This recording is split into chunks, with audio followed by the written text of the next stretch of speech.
ವೇದಿಕೆ ಮೇಲಿದ್ದಂಥ ಎಲ್ಲ ಹಿರಿಯ ನಾಯಕರೇ, ಇಲ್ಲಿ ಸೇರಿದಂಥ ಯಾವತ್ತು ಶ್ರದ್ಧೆಯ ತಾಯಂದ್ರೆ, ಕಾರ್ಯಕರ್ತ ಬಂಧು ಭಗಿನಿಯರೇ ಮತ್ತು ಮಾಧ್ಯಮದ ಸ್ನೇಹಿತರೆ, ಬಹುಶಃ ವಿಜಯೇಂದ್ರ ಅವರು ಸಿದ್ದೇಶ್ವರ ಅಜ್ಜನವರ ಆಶೀರ್ವಾದದಿಂದ ಬಹಳ ದೊಡ್ಡ ಕಾರ್ಯಕ್ರಮ ಇವತ್ತು ವಿಜಯನಗರ ಜಿಲ್ಲೆಯಲ್ಲಿ ಮಾಡ್ತಾ ಇದ್ದಾರೆ. ಹತ್ತತ್ರ 1.5 ಕಿಲೋಮೀಟರ್ದಲ್ಲಿ ಶಿವಾಜಿಯವರಿಗೆ ಮಾಲಾರ್ಪಣೆಯನ್ನು ಮಾಡಿ ಅಲ್ಲಿಂದ ಇಲ್ಲಿ ತನಕ ಕೂಡ ನಿಮ್ಮ ಜೊತೆಲಿ ನಾವೆಲ್ಲರೂ ಕೂಡ ನಡ್ಕೊಂತ ಬಂದಿದ್ದೀವಿ.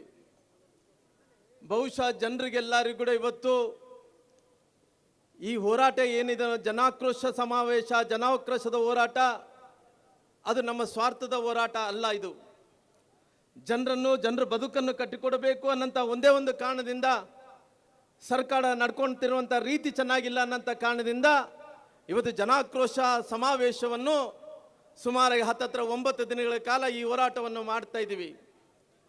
ಇವತ್ತು ಸರ್ಕಾರ ಅನ್ನೋಂಥದ್ದು ಅದಕ್ಕೆ ಕಣ್ಣು ಕಾಣ್ತಾ ಇಲ್ಲ, ಕಿವಿ ಕೇಳ್ತಾ ಇಲ್ಲ, ಬಾಯಿ ಇಲ್ಲ. ಎಲ್ಲೋ ಒಂದು ಕಡೆ ಬಾಯಿ ಏನು ಮಾತಾಡಲಾರ್ದಂಥ ಕಾಂಗ್ರೆಸ್ ಸರ್ಕಾರನು ಮಾತಾಡುವಂಥ ರೀತಿಯಲ್ಲಿ ಮಾಡಬೇಕು ಅನ್ನೋಂಥ ಕಾರಣದಿಂದ ಇವತ್ತು ಜನಾಕ್ರೋಶ ಸಮಾವೇಶವನ್ನು ಮಾಡ್ತಾ ಇದ್ದೀವಿ. ಒಂದು ಕಡೆ ಇವತ್ತು ಮುಖ್ಯಮಂತ್ರಿಗಳು ಇವತ್ತು ಅವರು ಈ ರಾಜ್ಯದ ಮುಖ್ಯಮಂತ್ರಿಗಳಾಗಿ ಕಾರ್ಯನಿರ್ವಹಿಸ್ತಾ ಇದ್ದಾರ.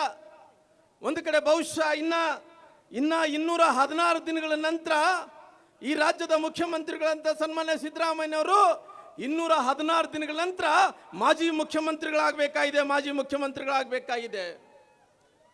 ಯಾಕಂದ್ರೆ ಅವರೆಲ್ಲರೂ ಕೂಡ ಅಗ್ರಿಮೆಂಟ್ಗಳಲ್ಲಿ 2.5 ವರ್ಷಗಳ ಕಾಲ ನೀನು ಮುಖ್ಯಮಂತ್ರಿ ಆಗಬೇಕು, 2.5 ವರ್ಷಗಳ ಕಾಲ ನಾನು ಮುಖ್ಯಮಂತ್ರಿಗಳಾಗಬೇಕಂದೇಳಿ ಅಗ್ರಿಮೆಂಟ್ ರಾಜಕಾರಣದಲ್ಲಿ ಅಗ್ರಿಮೆಂಟಿನ ಮುಖ್ಯಮಂತ್ರಿಗಳಲ್ಲಿ ಹಲವಾರು ತಪ್ಪುಗಳನ್ನು ಮಾಡ್ತಾ ಇದ್ದಾರೆ.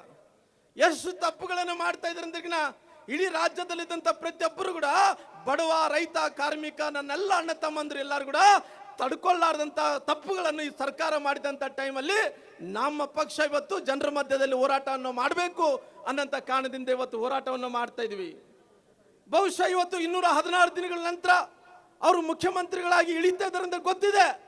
ಆದರೆ ನಿನ್ನೆ ನೋಡ್ತಾ ಇದ್ದೆ ನಾನು, ನಮ್ಮ ರಾಷ್ಟ್ರೀಯ ನಾಯಕರು ಅಂದ್ರೆ ಕಾಂಗ್ರೆಸ್ಸಿನ ರಾಷ್ಟ್ರೀಯ ನಾಯಕರು ಇವತ್ತು ಮಲ್ಲಿಕಾರ್ಜುನ್ ಖರ್ಗೆ ಅವರು ಒಂದು ಮಾತನ್ನು ಹೇಳ್ತಾ ಇದ್ದಾರೆ. ನೀವು ಮುಖ್ಯಮಂತ್ರಿಗಳ ಬಗ್ಗೆ ಏನು ಜಗಳ ಮಾಡ್ಕೊಂತ ಇದ್ರು, ಇವತ್ತು ನರೇಂದ್ರ ಮೋದಿಜಿ ಅವರಿಗೆ ಕಣ್ಣಿಗೆ ಬಿದ್ರಿಗಿನ ಖಂಡಿತವಾಗಿ ನಿಮ್ಮನ್ನ ಎಲ್ಲ ಒಂದು ಕಡೆ ಮುಗಿಸಂತ ಕೆಲಸ ಮಾಡ್ತಾರಂದೇಳಿ ಮಲ್ಲಿಕಾರ್ಜುನ್ ಖರ್ಗೆ ಅವರು ಏನು ಹೇಳ್ತಾ ಇದ್ರು, ಸ್ವಾಮಿ ನಾವು ಇವತ್ತು ಆ ಕೆಲಸ ಮಾಡಕ್ ಹೋಗ್ತಾ ಇಲ್ಲ. ನಿಮ್ಮೆಲ್ಲರಿಗೂ ಮುಂಬರುವಂತ ದಿನಗಳಲ್ಲಿ ನಮ್ಮ ಪಾರ್ಟಿ ಏನು ಮಾಡ್ಲಿದ್ರೆ ಕೂಡ, ಪ್ರಧಾನಮಂತ್ರಿಗಳು ಏನು ಮಾಡ್ಲಿದ್ರು ಕೂಡ ನಿಮ್ಮ ಬಗಲ್ಗಳಿದ್ದಂತ DK ಶಿವಕುಮಾರ್ ಅವರ ಕೆಲಸ ಮಾಡ್ತಾರ. ಮುಂದಿನ ದಿನಗಳಲ್ಲಿ ಆ ಕುರ್ಚಿ ಸಿಗಲಿದ್ರಿಗಿನ ಕಾಂಗ್ರೆಸ್ ಪಕ್ಷವನ್ನು ಮುಗಿಸಂತ ಕೆಲಸ ಉಪಮುಖ್ಯಮಂತ್ರಿಗಳಂತ ಸನ್ಮಾನ್ಯ DK ಶಿವಕುಮಾರ್ ಅವರು ಮಾಡ್ತಾರ. ಬಹುಶಃ ನಾನು ಮಲ್ಲಿಕಾರ್ಜುನ ಖರ್ಗೆ ಅವ್ರಿಗೆ ಹೇಳ್ತೀನಿ, ಸ್ವಾಮಿ ನೀವು ಈ ಹೇಳಿಕೆಯನ್ನು ಕೊಟ್ಟಿದ್ದೀರಲ್ಲ, ನನಗೆ ಎಲ್ಲ ಒಂದು ಕಡೆ ಅನುಮಾನ ಬರ್ತಾ ಇದೆ.